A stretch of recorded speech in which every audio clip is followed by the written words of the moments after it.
ငလျင်လုတ်တဲ့ဒေသတွေကိုအခြေပြုတော့မြန်မာနိုင်ငံတစ်ခုလုံးမှာရှိတဲ့မြေသားတွေဟာအဲ့ဒီငလျင်လုတ်တဲ့အချိန်ကြောက်မလို့မိုးပေါ်ကကျလာတဲ့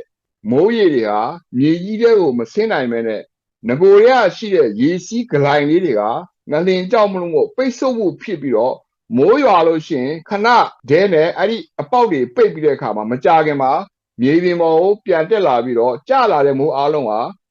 မြေပြင်ပေါ်ကနေစီးနိုင်တဲ့အတွက်ကြောင့်မလို့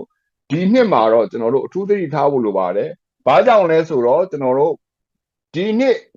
မိုးရနိုင်တဲ့ပင်လယ်ပြင်ထုတ်လုပ်မှရေငွေ့နေထားတဲ့တွက်တဲ့အခါမှာမေလမှာတာမာနှစ်တွေထဲမိုးရေချိန်2 လက်မနီးပါ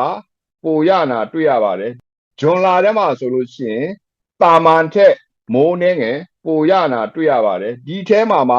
မုံတိုင်းဖြစ်ခဲ့မယ်ဆိုလို့ရှိရင်တော့အများကြီးမိုးရနိုင်တဲ့အတွက်ကြောင့်လို့မြန်မာပြည်ပေါ်ကျလာတဲ့မိုးတွေဟာရခင်တော့အလိုမျိုးမြေအောက်ရေဖြစ်စီးဆင်းမှာမဟုတ်ဘဲနဲ့